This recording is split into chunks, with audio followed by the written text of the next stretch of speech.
From the center of the universe, Toronto, Ontario, Canada, this is the SDM Show with your host, Rob Cairns. The SDM Show focuses on business, life, productivity, digital marketing, WordPress, and more.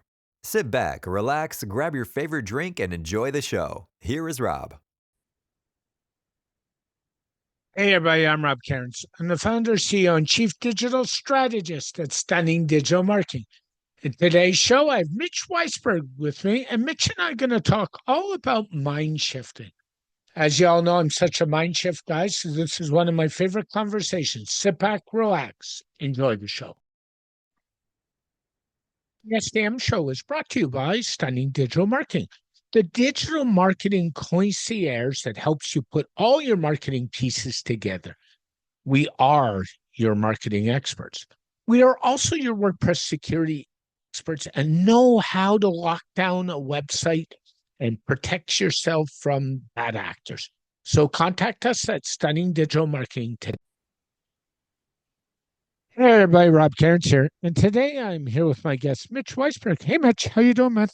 I'm great. I'm great. Thank you. Thank you. And thank you so much for having me on studying digital marketing. Yeah, it's always such a pleasure. I was saying to somebody, a good colleague of mine earlier today, sometimes I enjoy, and you're going to laugh at this, the chats before and after, than I even enjoy the shows sometimes. It's just a great place to be in. So thanks for joining me. I Yeah. really appreciate it. Um, so we're going to talk all about resiliency and all of that today. How did this become an interest of yours and why? How did it come about? So I've always been interested in how people make decisions. I've attended courses. I studied neurolinguistic programming back in the 1990s, and it's just been an area of fascination for me. But Yeah. about let's say 7, 8 years ago, 2017. I got a call from a school in a university in Niger that asked if I would talk to them about education technology. And I'm like, I don't know that talking about education technology to people in a completely different country, different culture is going to be particularly valuable to these undergraduates. And so just kind of on a lark, it's like, you know what? I don't think kids today are learning how to think in a way that allows them to live productive lives and to collaborate. So, you know what? Why don't I talk to them about how successful people make sense of situations? And I was thinking I'd talk to them for like 20 minutes or something. And their response was, well, could you come out and teach a course for a semester? And I'm like, I Hello. don't think so. Right. But we go back and forth, and we agree that I'm going to teach a 2-day course on, at the time I called it sense making. Now I change it, I call it mind shifting, but I would teach them a 2-day course. And, we were talking in July of 2017. We agreed I would go out there in February of 2018. And, you deal with entrepreneurs all the time. It's like, what do we always do? Okay. We always see a problem. We come up with a way of solving the problem. We say we Yep. can do it. We agree to do it. And then it's like, oh my gosh, how am I going to do this now? How do Right? I do it? Yeah. Yeah. Yeah. Right. I will. So in my case, it was like, well, you know something? I've got 5 months.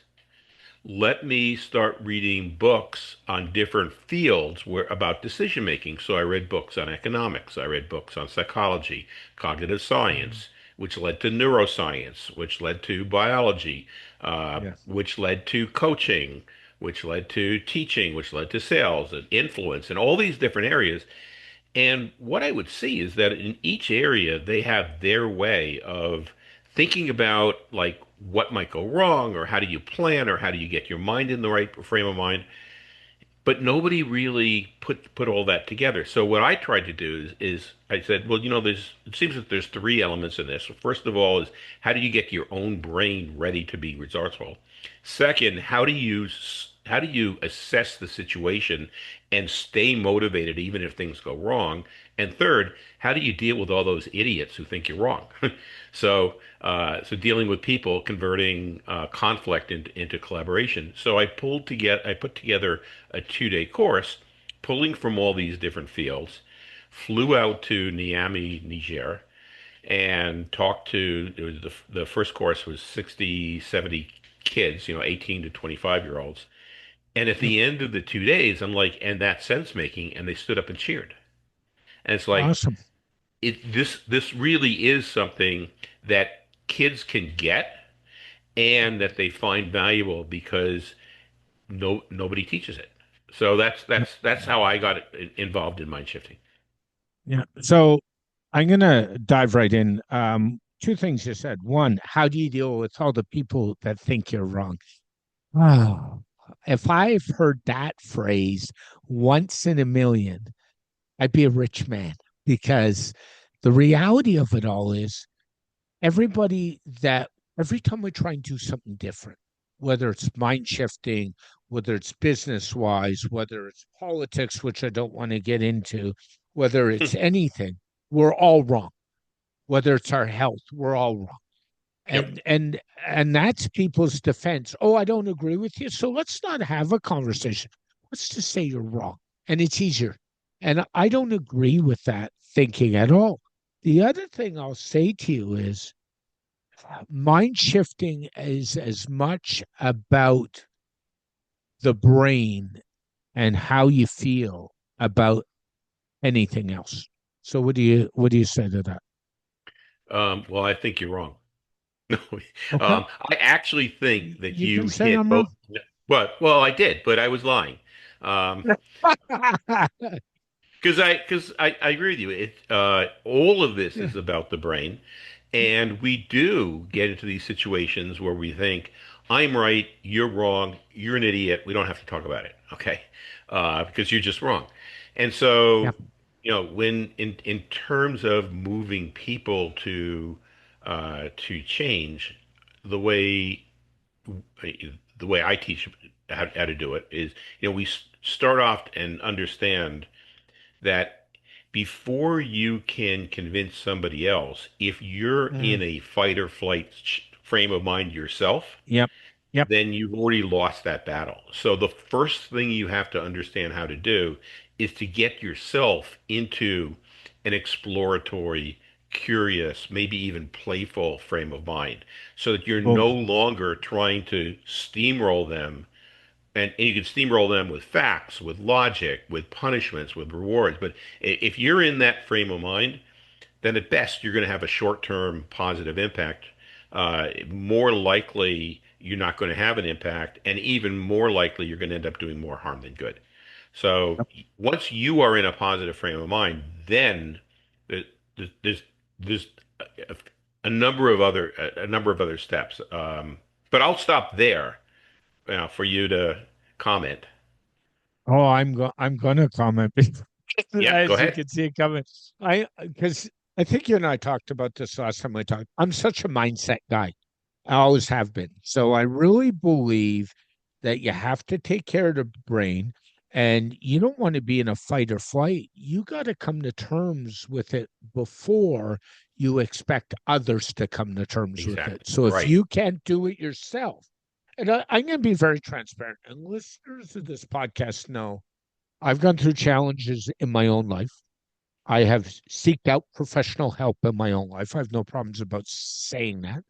My partner and I went through challenges last year, and I've talked about that here, so there's no surprise, not even to her, that I talk about. And we are actively 8 months into seeing somebody dealing with that. Life is good. It's not bad. It's sometimes you need to take care of the brain and go see somebody the same way you take care of the elbow, the arm, the broken nose. Why do people not do that for the brain? Is my question. So what? So this is a little bit of a tangent or a rabbit hole, if you will, but it's a Go really ahead. important one. Yeah. And so this idea of using outsiders is, in the first of the mind shifting courses, which is mastering your resourceful brain. Mm, We go through three different ways that you yourself can convert yourself from what I call limbic or survival brain to your resourceful brain, or what I call the sage brain, or the prefrontal cortex. And those three methods are, first of all, self-awareness or metacognition. So, Yep. so very Yep. often, if you're aware that you're in fight or flight mode, it's sometimes just that awareness is like, oh God, there we go again. Okay, I'm going to calm down. Okay, so sometimes just being aware of it is enough. Sometimes you can open up your mind through some dialogue, like, well, Mhm. what would make this more enjoyable? Or Yeah. what if I'm wrong? Maybe I should listen to this person. So sometimes you can talk to yourself. A third way is some type of distraction, whether it's meditation or mindfulness, or for many people doing a sport, going for a walk, listening to music, doing some Bingo. art, Hmm. something that calms you down so that you can then use your positive self-talk to figure out what to do. And those are really the three things that you could do for yourself. But there are so many times where you're just so in it and you can't do it yourself and you need a trusted partner. That trusted partner could be somebody who understands the same vocabulary as you and they can walk you through techniques. Or if if you're depressed or if it's something more serious than that, a trained professional. And there's nothing there's nothing that you can do about it. You just need an external person to help you work out and calm yourself down. So those are the four ways. Three ways that you can do it yourself, Yep. and a fourth is involving a trusted person who can help you. Sometimes that person can make a big difference in a minute or 5 minutes, but sometimes it's going to take a month or 2 months. Or if there's something physically there that has to be done, then if you have trauma, trauma care might take 2 or 3 years, or it could Yep. even take more. Yep. And one thing I'll say, there's two things I wrote down while we're talking. You're talking about things to do yourself, and one is going for a walk. I do that pretty regularly. So I have a rule. I go for a walk every day because I need the exercise. And I'll share with you, I lost weight. So I was up around 295 pounds at one time. Right now, I weigh Wow. 182. Congratulations. Thank you, Mitch. That was all because of walking. And when I Mhm. started it, I didn't start walking to lose weight. I was in a toxic relationship, not the one I'm in now. That was awful. And I used to walk to clear my head every day. So there it is, taking what Mm. exactly what you're saying. And one of the things that I do now, I walk, depending on the weather, I'll go out tonight after we're done, but I walk 3 or 4 times a week without failure, minimum, depending on the weather. In the winter, in Canadian winters, I don't care. You dress for it. My partner There's Tiz no will such tell you, thing as bad weather, just bad dressing for the weather, right? yes, yes. My partner will tell you when we're out, I'm probably going to drag her for a walk. She can always tell. And one of the things I do is if I'm out on my own, I actually will do one or two things. I'll either listen to nothing or I'll listen to music. I will not listen to an audiobook. I will not listen to a podcast. A lot of people do. My thing is walking helps me clear the head. And if I'm listening to something that I have to concentrate on, I can't clear the head. Yep. And I'd rather get lost in my own thoughts than in something else. What do you think about that approach? So I think that that's wonderful. I think different people will have different things that Yeah. they do. You're walking or music, and understand. And you probably understand. There's two different times to do those things. So one Yep. time to do those things is if you get into the habit of doing something like I meditate each morning or mindfulness every morning. Good You for get you. into the Yep. habit of doing that for 15 minutes, 20 minutes, that gives you some fuel for the rest of the day. And so you're Yep. better able to handle things. But there also are going to be times where somebody just gets you angry, or Yeah. somebody does Yeah. something or a situation happens. And then you may need a shorter version of it, but there are times where you need it like in that moment. And so just remembering that you go for your walks 3 or 4 times a week, or perhaps more. That More. gives you the strength, the mental strength to be able to handle more different types of situations. There are still going to be situations that throw you, and then you go into and you might listen to music at that point or something else. Yep. It's so true. And it's honestly, and I'd say to anybody listening, try stuff like this. And it might not be meditation, it might not be a walk. The other thing I do on a daily basis is I journal. I journal every day. I've journaled every Yep. day for probably 26 or 27 years. So I've been into it that long. I started on paper. I switched to an electronic Word document. Then I switched to an app. But the point is, I've always journaled. And this thing I would say is if you're going to journal to help your mind, journal for you, not for anybody else. So my rule with Mm-hmm. my journal is you don't get to see what's in there because there are people that would kill me if they saw what was in there on days. Mm-hmm. I vent frustrations out. I vent wins out. Now, I'm not amongst just saying to my partner, Tiz, oh, I'd like to read you something I wrote this morning. I've done that if it's really pertinent, but she won't even ask me to see the rest of it because she knows I'm not showing it. So Mm-hmm. that's another avenue. Um, what else does mind shifting mean or do? Well, so there's three elements in mind Yeah. shifting, and so one of which is the resourcefulness, and to a large Hmm. extent, over the last 5 or 6 minutes, that's what we've been talking about, which is Yeah. how do you get yourself into a frame of mind so that you're resourceful, and what does resourcefulness look like? And there's obviously a lot more to that. When I teach a course on resourcefulness, that course is 6 2-hour sessions. So there's a Yep. lot of material there. Yep. Then the second element of mind shifting is what I call resilience. And resilience is the ability to look at situations, assess, and prepare, so, knowing that the first thing that you're going to do is not necessarily going to completely solve the situation. And Yep. so, how do you evaluate the situation so that it's not, you're not thinking that you have the one right answer? How do you evaluate the situations and know when to use experts and when not to use experts?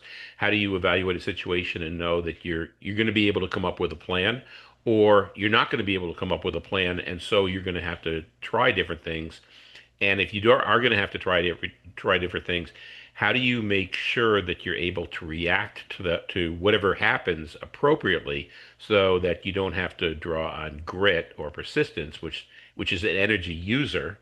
You're staying in curious or playful mode, so that you're prepared for eventualities. So that's the second part is resilience. And then the third part is dealing with people, conflict and collaboration. And it's not necessarily, getting rid of conflicts. It's just as much understanding how to utilize conflicts to come up with things that are very that move you forward and move both parties forward. Yep.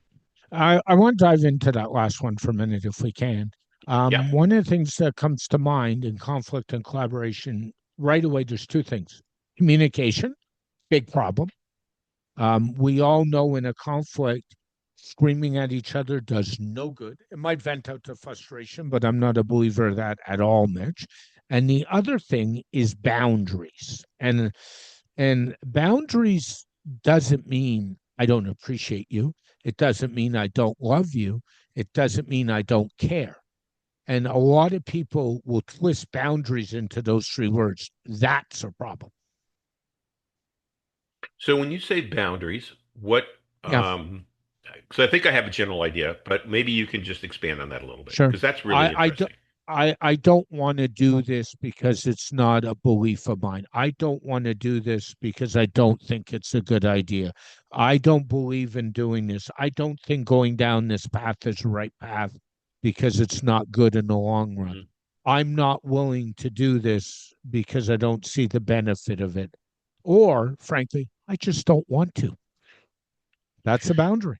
Yeah, and as you're talking to those, some of there's like two different thoughts that were going through my mind. Okay, one Yeah, go ahead. is the difference between asserting and being aggressive.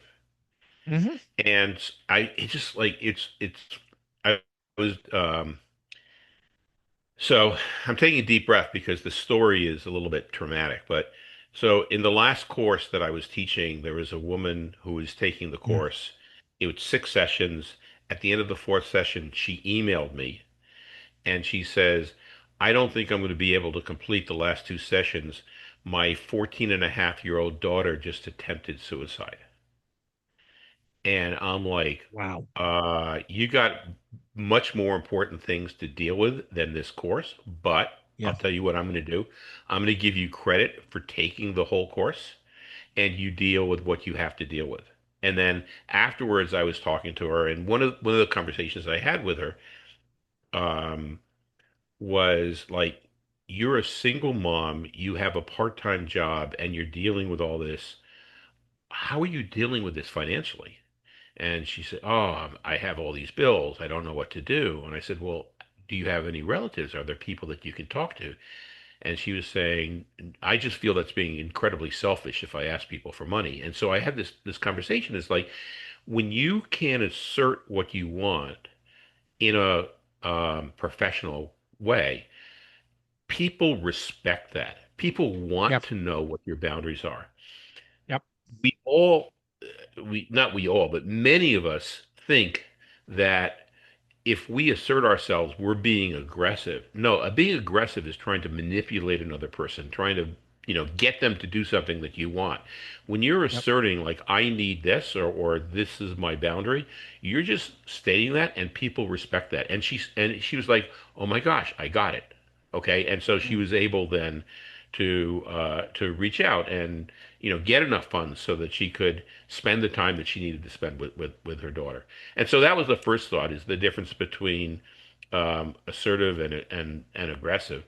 And then another thought is that you can be assertive in a way that still um, it still is professional. So Yep. the example comes to mind that this may be a little bit trivial, but it's your child's bedtime.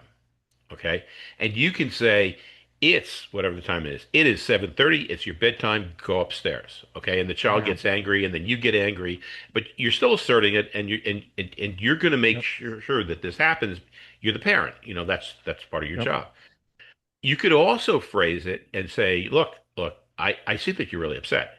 And frankly, if I were you, I would be really upset too, because I know that you like doing what you were doing and you want to continue it as your parent, there are certain things that I have to decide, and Yep. I decide those on the basis of understanding what you need in order to grow up strong.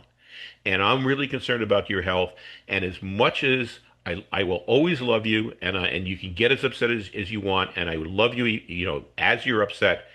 It is your bedtime, and you have to go up. Now, that child may still react really negative, initially, but that child will also grow up to understand there are certain boundaries that that are there for their own good and that their parent loves them. Yep. I agree. Um, Two things I wrote down because I like to write while we chat, and you're making Yeah. a lot of sense here today, Mitch. Well, thank you. Um, you talked about use the word and all that selfishness, and we were talking about that. And I think when it comes to mindset and for certain things and taking care of yourself, you are allowed to be selfish. I'm sorry. Like if nobody's going to take care of you, nobody. And I got through this with my partner a little bit, and one of my favorite books is a book called The Art of Saying No. And I don't know if you've Oh, read it or I know have of not it read it. I have heard the title. I have not read it yet. So why but is it one of your favorite books?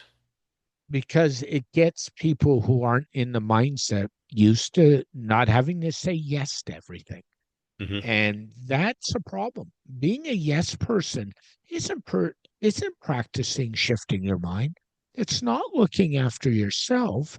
And sooner or later, you're going to burn out actually Yep. because you can't handle it all. I mean, we all have jobs, we all have family, we all have friends, we all have demands on ourselves. And then, I don't know about you, but there's days when you go to work and you work for yourself and you're done and you're tired. And then there's days where I've turned down friends' events because I'm tired. And, I Hmm. think you just got to learn to do what's right for you. That's all. And as you're talking, one of the things that popped into my mind is very often that's hard to do in the moment. And so Yes. if you know that a certain type of situation is going to come up, Mhm. thinking about it and maybe even rehearsing it Yep. even just in your mind is very valuable. So you might be, a friend of yours might ask, I'm moving on Saturday. Can you help me for the entire day? And you don't know what to respond. And so you naturally respond, yes, I'll be glad to help you. And then you get angry with yourself. You responded the best that you could in those circumstances. But you know that there's going to be other cases where friends ask you to do something. So you think, well, you know something? How would I have wanted to respond? Well, you know something? I wanted to set these boundaries. Like, my Saturdays are sacrosanct, or Yep. Saturdays, I'm willing to give up 2 hours, but I'm not willing to give up the whole day. And so you rehearse that. And so once you've rehearsed it, it becomes a lot easier to set those boundaries next time that it occurs. Yep. I'll give you an example of a personal one that just came up yesterday. Actually, my partner, we were on the phone last night. I know she has a busy day today. She's got a day off working an event, and I know she's got a bridal shower tomorrow. So that's Friday, Saturday. I also know after 2 days of being out, she's going to be wiped out like you wouldn't believe. And I said to her, "So what are we doing on Sunday?" And her comment was, we'll do something later in the day. It might just be a quick dinner. It might be coffee. We'll figure something out, but we won't decide till Sunday morning. So right away, she set the expectation. Smart lady, Yep, and yep. she's being very smart. Am I upset at her? No, because I am the number one proponent. She has a bad habit of not putting herself first, so I'm the number one proponent of saying you Mhm. need to do that.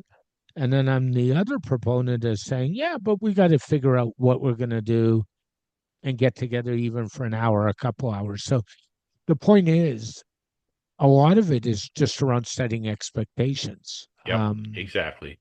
Hmm. And where I get into it a lot is because I'm in the marketing game and I have a tech background, I won't tell you the number of technical requests I get from people for help after Oh, work. I'll bet. I'll bet. Oh, I And just you have know this what? problem. I'm doing this on I WordPress and I'm running into this problem. And could you just take a look at it? It's just going to be a minute, right?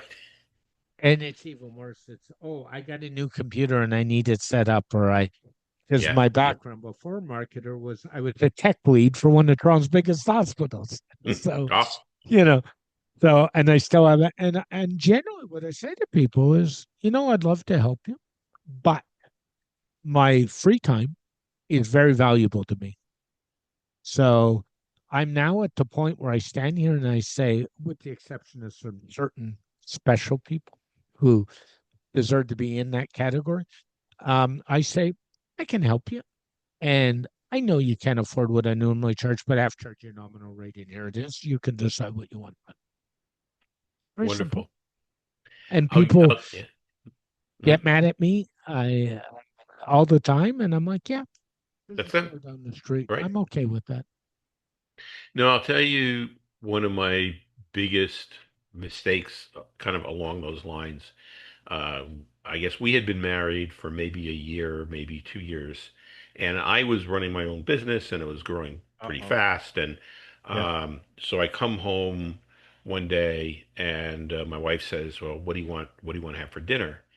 Uh-oh. And my response, which I am still living with 38 years later, was, honey, all day long, people ask me to make decisions. They come to me with questions and problems. Yep. I just want to come home and I just want to be told what to do. Yep. And as I said, I'm still living with that 38 years later because it's like oh, we're doing this. Well, did you ask me? No, you told me 38 years ago that you just want to be told what to do. I'm laughing at you, my love. And I have to tell you, my partner's like that. He Yeah, is the major admin for an office of 120 odd people. And the last thing she wants to do is come home and be an organizational person, guys, hmm or to have, and she's helps look after her two elderly parents. And, it's funny when we do stuff, she's like, Rob, could you just figure it out, please? yeah, And there's nothing wrong with that, but I know what happens. She's doing it all day. She comes home and does it all night, and then the last thing she wants to do is to plan more stuff. And right. it's just there becomes a point where your body says, "I'm done," and you know. And Um. I have tremendous admiration for somebody who takes care of their parents, their Also, do I elderly relatives. So, just like she deserves a hug or a pat, whatever. But it's just all the time. that shows heart. Yep. And it's also hard when you're not used to people recognizing it, which is even more harder because you and I both know in some cultures stuff like that is expected. And Yep. and the one thing I'll say to anybody listening is if you appreciate somebody, you need to tell them every day. You do. Yes. I believe in that so much. Um, I lost my father 15 years ago due to cancer. And one of the things I wish I could do, and I say this all the time, is I wish I could get up and tell him to his face I love him every day. So make sure you tell the people around you how much you care about them because you might not get that chance tomorrow. The world's a tough place, Mitch. And the one of the side benefits is that you're putting a deposit into the emotional bank. Yep. Yep. And so that registers and makes it so much easier at some point where there is some strife. It's like you both remember all the times that you've communicated to each other how much you care about each other. Yep. I have a 33-year-old son from another relationship. And it doesn't matter how much he's pissed me off, because that's what 33-year-olds do. They go through that phase in life. And how much he complains about stuff. And every phone call I get off the phone with him is I tell him I love him. And Wonderful. and I make no bones about that. Um, so we're talking about the whole mind shifting. So come to you, I say, I've got a bit of a problem. I can't shift. Where do you start?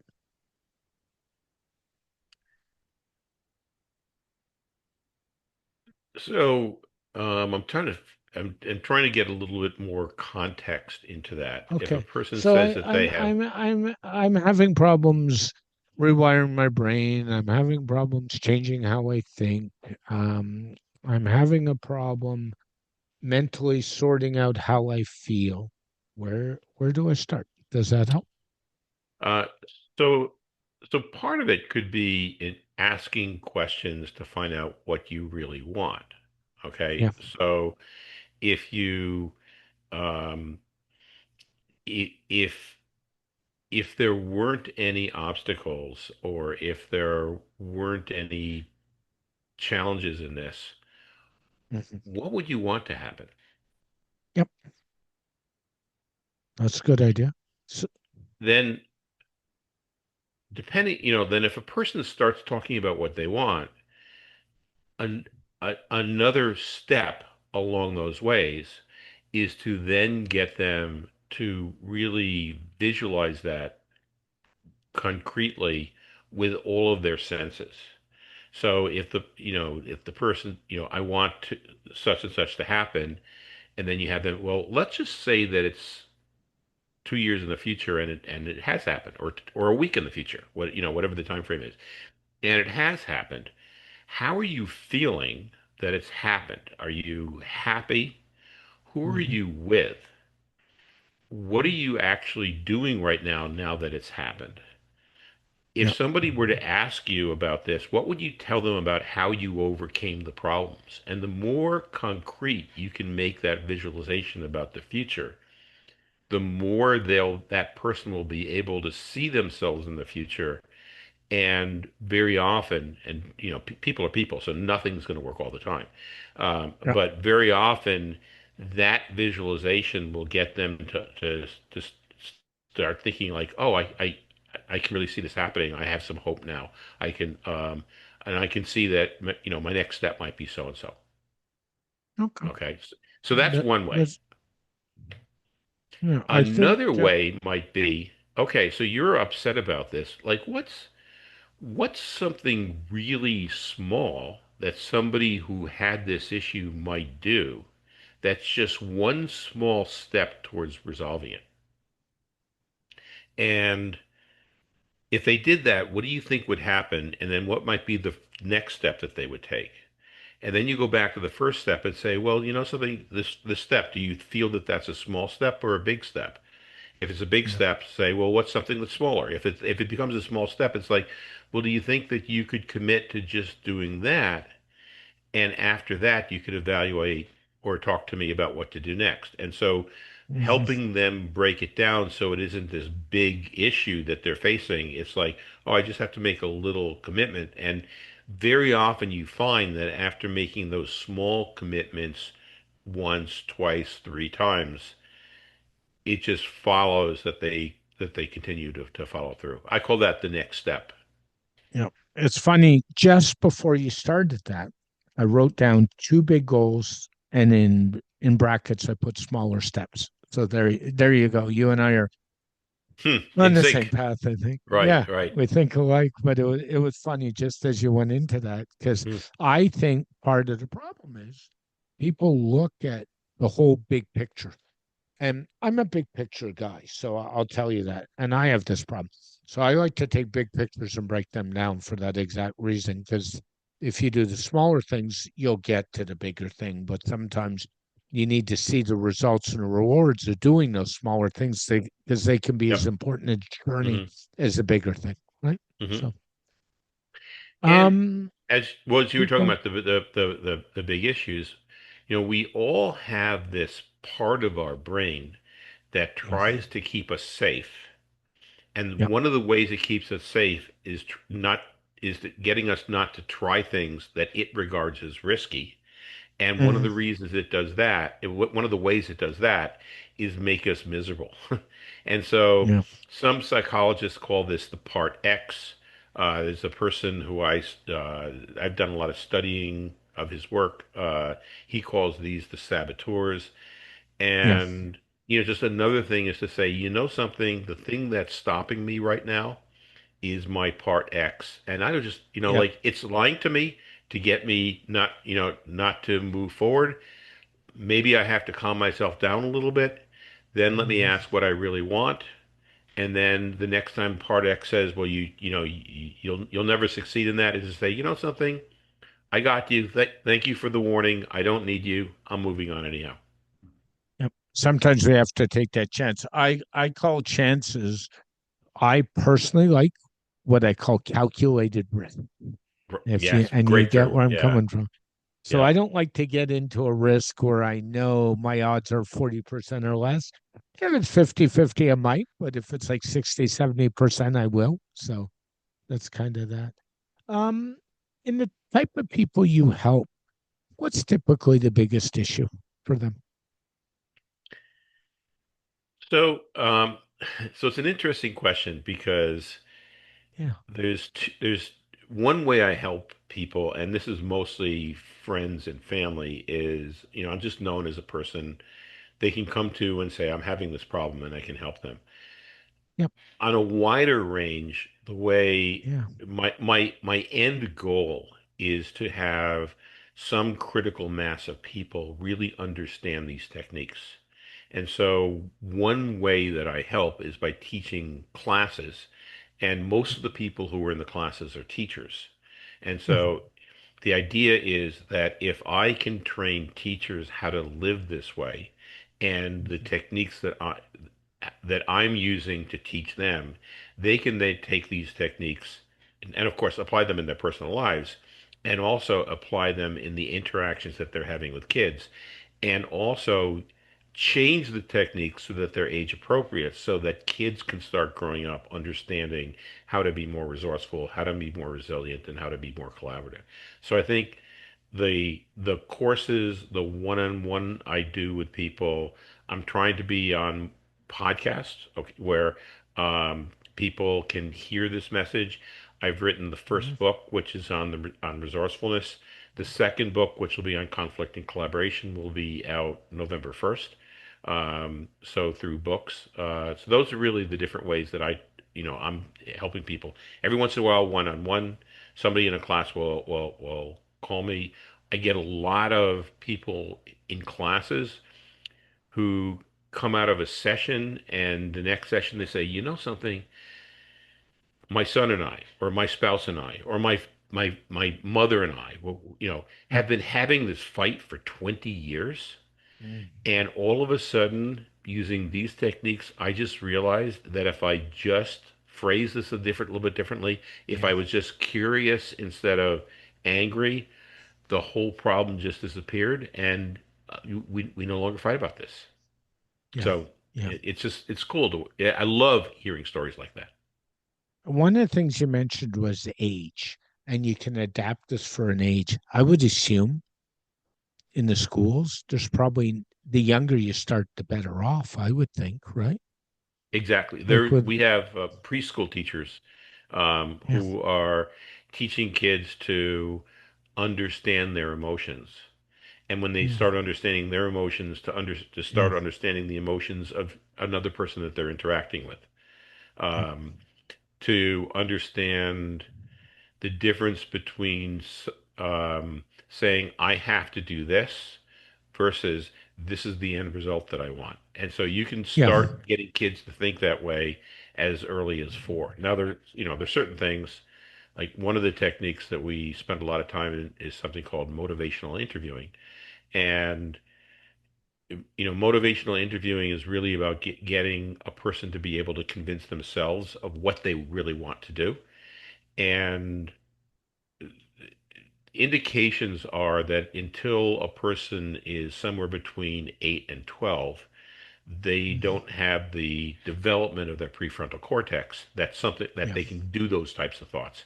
But a Yeah. lot of Yeah. this you really can teach very young. Yep. You said you had already put out one book. Is that book available on Amazon or where's it available? It's primarily available on Amazon.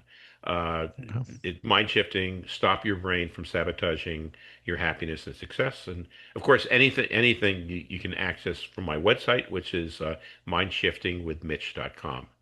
So from Yep. there, And you can it's get to the Amazon book, you can get to the courses or anything. yep. And I would say if you want to learn more, go read it. I'm an avid reader, so I know that problem. I'm like a book a week guy, Mitch, Wow. give or take him. People always say to me, how? And I say, I just make time. It's all Yep. Yep. deciding what you want. And, Hmm. and it's not always work stuff either. So that's important. Just kind of to wrap it up, what are your 3 or 4 biggest takeaways that somebody should do or not do? Well, I'd say that the number one takeaway that people should have is that they really do have, they have a lot more capabilities than they know that they have, and they are a Mhm. lot more capable. And so when they start thinking of, I can't do this, if Yep. they can just pause and understand, well, you know something, you do have this resourceful brain and it's being blocked right now. So Hmm. how do I get into the resourceful parts of my brain? People really are very competent, but we've Yep. been lulled into just we have to do this or this is the only way of doing something. So so understand that you do have a much more resourceful brain than you think that you do. And Hmm. second is to understand that to access that part of the brain, you want to be feeling playful, curious, full of wonder. Because if you're Yeah. feeling that, you're not feeling stressed. And then third, as you're dealing with other people, if they're not feeling curious, then the idea of influencing them, getting them to change, selling them something, If it's a short-term thing, maybe you can get them to do something, but if you're going to have a longer-term relationship with them, then the number one thing that you have to do is to help them get into their own curious minds. And one of the ways of doing that is if you're curious, their mirror neurons will naturally want to start getting them into that frame of mind too. So you get yourself Excellent. into a curious, playful frame of mind, even though they're saying things that trigger you, like you're wrong, you don't know what you're talking about. If you're still curious, and it's like, and you can come back with questions, and your whole facial expression is that this is a you respect them, you're empathizing with them. Eventually, maybe it's the fifth time, maybe it's the 10th time, their mirror neurons are going to kick in, and they're going to start feeling the same thing. And at that point, you can start working and moving forward. Thanks for this, Mitch. What an interesting conversation. Much appreciated. I think people need to look for your second book. You said comes out in November, correct? No, it should be at November 1st. Yeah. You're self-publishing, I take on that one? Self. Well, I have a sister who publishes, and Yep. so she's the one who's walking me through that whole process. I Oh, have, yes. It's such a process. yep, yep. So she's found the editor, she found the illustrator, she found the typesetter. So Yeah. all of that, I'm working through with her, but it's not a publisher. Yeah, I agree. It's Amazon. Yeah, Amazon is the way to go. I really appreciate conversation and go to Mitch's website, check out his work. It's probably most people can benefit from this. And thank you very much, my friend. Much Robert, appreciated. thank you so much, and again, thank your wife for all she's doing. She's just, Yeah, or your partner, I should say. my She partner. sounds like a wonderful individual too. That she is. Thanks so much, Mitch. Bye bye. Bye. This podcast has been brought to you by Stunning Digital Marketing, your digital marketing concierge to help the business owner put all his pieces together, whether it's email marketing, WordPress security, WordPress design and development, PPC, and more. Text Stunning Digital Marketing for all your digital marketing needs today.